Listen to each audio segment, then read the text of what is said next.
3 eleições no prazo de um ano? O Observador transforma-se no palco do cenário eleitoral. Não estamos aqui para agradar e nem sequer tentamos. Escrevemos para informar. Garanta o acesso a todos os conteúdos e acompanhe ao minuto. 3 eleições, uma assinatura, toda a informação. Assina em observador.pt, agora com 49 € de desconto.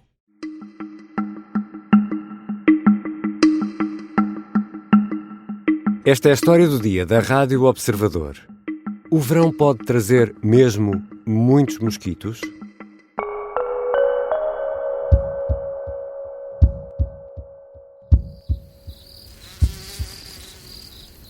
As noites quentes de verão são sempre de aproveitar. Para jantares ao ar livre, para festas ou até para dormir de janela aberta. Mas os mosquitos incomodam. E muito. E depois há sempre aquelas vítimas que acordam cheias de babas e comichão.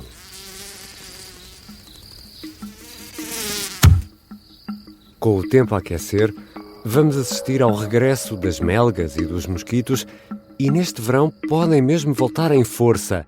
A muita chuva que caiu criou bolsas de águas paradas que são um verdadeiro paraíso para os insetos. E o pior é que algumas espécies disseminam doenças potencialmente graves que associamos a outras latitudes. E é precisamente sobre isto, sobre mosquitos e doenças, que vou conversar com Martim Andrade, jornalista da secção de Sociedade do Observador. Eu sou o Ricardo Conceição e esta é a história do dia, de segunda-feira, 21 de abril.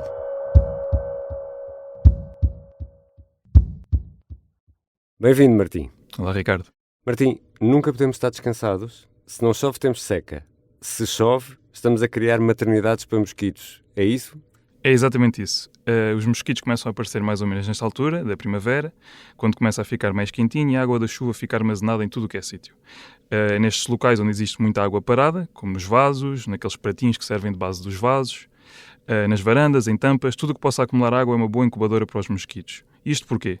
Os pequenos mosquitos, ainda nos ovos e depois quando passam a larva, conseguem obter os seus nutrientes da água. Por isso as mães procuram estes pequenos reservatórios de água para dar continuidade à sua linhagem. Ok, mas melgas, mosquitos, temos sempre, e há zonas do país onde sabemos que há sempre muitos. O que estás a querer dizer com esta associação às chuvadas que tivemos e essa água que às vezes pode estar numa tampinha de uma garrafa, é que podemos vir a ter mais mosquitos do que aquilo que estamos habituados? Infelizmente sim. Como acabei de dizer, a água e o calor são o caldo perfeito para a criação dos mosquitos e com a chuva toda que sentimos no início deste ano e as temperaturas a que estamos habituados no verão, os mosquitos adoram mesmo o nosso clima e, portanto, vão continuar a aumentar. Mas são eu nunca pensei dizer isto, mas são dos nossos mosquitos ou além do eventual aumento do número de indivíduos de mosquitos, podemos ter de lidar com chamadas espécies invasoras ou outras espécies de mosquitos? Sim, sim. Os nossos continuam sempre cá. O problema é que desde 2017 entrou uma nova espécie invasora em Portugal. Entrou de uma forma bastante curiosa até. A espécie chama-se Aedes albopictus, que é conhecido como o mosquito tigre asiático. Vem do Sudeste Asiático e começou a viajar pelo mundo na forma de ovo com o transporte de pneus. Ou seja, vinha no interior dos pneus, onde se acumula muita água da chuva, e com a globalização, com o comércio e com essas coisas, acabou em Penafiel, numa fábrica de recaustagem de pneus. Então, o mosquito tigre asiático entrou em Portugal através de uma recaustagem de pneus em Penafiel, é exatamente, isso? Exatamente. E, inacreditável, sim. Entretanto, o mosquito tem uma capacidade enorme de se adaptar ao meio em que se insere, rapidamente desceu o país e apareceu em Lisboa pela primeira vez em 2023. É considerado uma das 100 espécies que mais invade no mundo. Na Madeira, a realidade é outra. Não temos esta espécie, mas existe outra da mesma família, a Aedes aegypti, que é mais específica na sua alimentação e é mesmo muito antropofílica, adora o sangue humano. Um outro facto curioso sobre este mosquito é que, mais ou menos nos anos 50, acabou por ser erradicado do continente numa campanha contra a malária e nunca mais voltou. Só na Madeira, em 2005, porque terá sido introduzido. Só os Açores é que estão livres, por enquanto, destes invasores. E esses invasores, e esse em particular que acabaste de referir, são daqueles mosquitos que transmitem doenças, não é? São, sim senhor. Podem, pois, e não são poucas as opções. Tanto que o que temos cá como o que está na Madeira, são vetores, ou seja, podem transmitir vírus como o dengue, a zika, a chikungunya, febre amarela e uma data de outras dores de cabeça. Mas esses mosquitos andam por cá? Andam, sim, senhor. Bom, já estou a ficar um pouco assustado, ainda me vai explicar melhor tudo isto. Já regressamos à conversa com o jornalista Martim Andrade. O que podemos fazer, afinal, para nos defender destes mosquitos mais perigosos?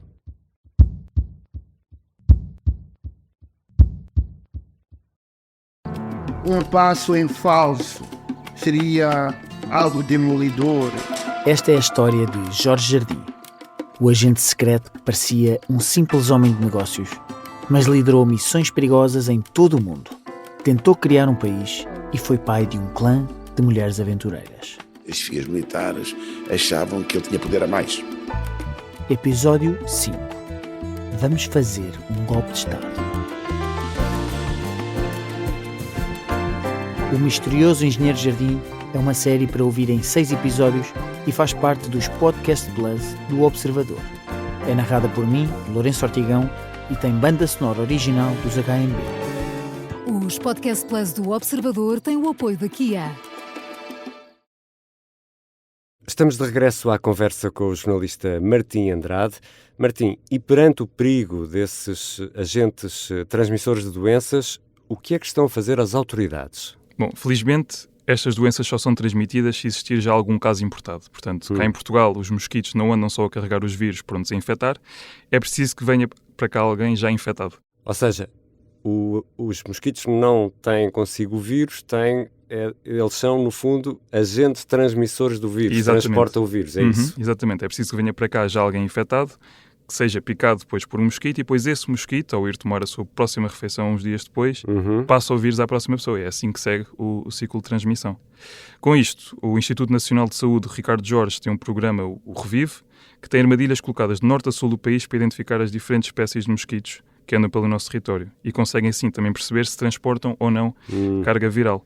Ao mesmo tempo, se detectarem um vírus em algum destes mosquitos, conseguem também fazer um levantamento à região onde foi apanhado para perceber se alguém nas imediações foi, de facto, infectado. Isso é muito interessante. E que armadilhas são essas?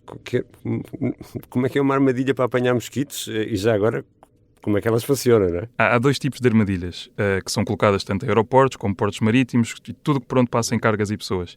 A primeira é uma espécie de vaso com água que simula as condições favoráveis para os mosquitos colocarem os seus ovos.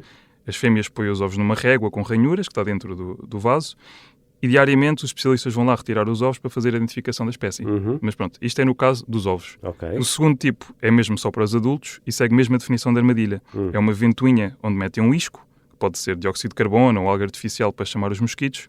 Eles são atraídos à ventoinha, a achar que vão comer, são sugados pelo ar e ficam presos dentro de um saco, que é recolhido e depois levado para os laboratórios. E é só com eles vivos e adultos que conseguem perceber então se estão a transportar um vírus ou não. É preciso apanhar um mosquito vivo. Vivo e adulto. Bom, e além de repelente, o que é que podemos fazer para fugir a estes seres terríveis? Bom, para além do repelente e andar de camisola e calças e com o máximo de cobertura quando saímos de casa à noite, é importante fazer um acompanhamento sempre dos vasos, das varandas, todos aqueles espaços que possam acumular água e dar casa aos ovos dos mosquitos. Porque a grande maioria destas espécies invasoras não estão em espaços públicos, estão mesmo nos quintais, nas janelas privadas e aí as autoridades não podem fazer a manutenção, somos mesmo nós que temos de estar a dar essa atenção. Os entomologistas e os especialistas neste tema dizem que a ciência cidadã é muito importante na identificação precoce dessas espécies invasoras e dedicaram até aplicações para facilitar isto. Há aplicações para telemóvel, é isso? Exatamente. A Mosquito Web é uma delas, que foi criada pelo Instituto de Higiene e Medicina Tropical. Mosquito Web. Mosquito Web, onde as pessoas podem tirar fotografias dos mosquitos, mandam-nas para os especialistas e eles identificam a espécie e ainda dizem o que se deve fazer com o mosquito. Espera aí, mas um mosquito vivo ou morto? Um mosquito vivo. Tem que tirar uma fotografia ao mosquito e o mosquito tem que estar vivo. Exatamente, e depois ainda têm de esperar a ver o que é que os especialistas dizem que é preciso fazer. Aliás, através do contributo das pessoas, é alargada a base de dados dos mosquitos em Portugal. Assim é possível ter uma melhor noção da distribuição das espécies invasoras no território. A primeira identificação de um mosquito tigre asiático em Pombal surgiu por causa desta aplicação, porque alguém viu este mosquito em casa, mandou para os especialistas e foi aí que perceberam que já tinha chegado ao centro do país. Portanto, temos que instalar esta Mosquito Web nos telemóveis pedir ao mosquito para ficar quietinho, para lhe tirarmos uma fotografia, enviamos e depois, uns dias depois, Temos o sabemos feedback. que mosquito Exatamente. é afinal E será alertado também à DGS, e a DGS depois há de enviar alguém para ir ver o mosquito e buscar o mosquito. E estão previstas campanhas, por exemplo, porque estou-me a recordar, por exemplo, em países africanos, isto é muito comum, mesmo no Brasil, campanhas nas televisões, outdoors, a dizer para as pessoas não deixarem água nos vasos. Não estão previstas, mas é algo que os especialistas sensibilizam sempre. Dizem sempre que é preciso ter atenção a estes vasos, é preciso ter atenção aos mosquitos, mas de facto queixam-se que não existe essa sensibilização e querem sempre tentar educar ao máximo os cidadãos. Então vamos aqui resumir isto tudo. É muito provável que neste verão tenhamos de enfrentar mais mosquitos, é isso? Sim, isso é quase garantido. A diferença é que se calhar não há garantia de que teremos um surto de um dengue, de um zika, mas vamos ter mais mosquitos, isso é quase Porque garantido. esses mosquitos que transmitem essas doenças andam por cá, mas é preciso ter um caso de uma pessoa infectada. O mosquito geralmente são as fêmeas, não é? As fêmeas é que picam. É que picam, é que transmitem a doença, neste caso. É preciso infectar uma pessoa doente e depois esse mesmo mosquito fêmea picar outra pessoa e transmitir a doença. Exatamente, é isso mesmo. Obrigado. Obrigado, Ricardo. Martim Andrade é jornalista da secção de Sociedade do Observador. Ficam ainda algumas notas que merecem atenção nesta segunda-feira e nesta semana que agora começa, depois da Páscoa e com a campanha eleitoral já à vista, retomamos a ronda de debates. Esta segunda-feira, às 9 da noite, na RTP, Pedro Nuno Santos e Paulo Raimundo, e uma hora depois, às 10 da noite, na SIC Notícias, será a vez de André Ventura, frente a frente com Inês Sousa Real. E esta semana fica fechada a final da Taça de Portugal. Benfica e Sporting estão bem encaminhados para a final do Jamor. Os Leões jogam na terça-feira, frente ao Rio Ave, e o Benfica na quarta, frente ao Tirsense. E agora, uma outra nota importante para esta semana: a chuva vai dar tréguas. Isto com muitos portugueses de férias numa semana de 4 dias. Mas há 40 anos, neste dia 21 de abril, chovia e chovia a potes no Estoril, quando um jovem brasileiro chamado Ayrton Senna vencia pela primeira vez um grande prémio de Fórmula 1. O carro que conduzia, um Lotus preto com publicidade John Player Special, está na tarde desta segunda-feira no circuito do Estoril e pode ser visitado. Esta foi a história do dia. A sonoplastia é do Bernardo Almeida, a música do genérico do João Ribeiro. Eu sou o Ricardo Conceição. Até amanhã.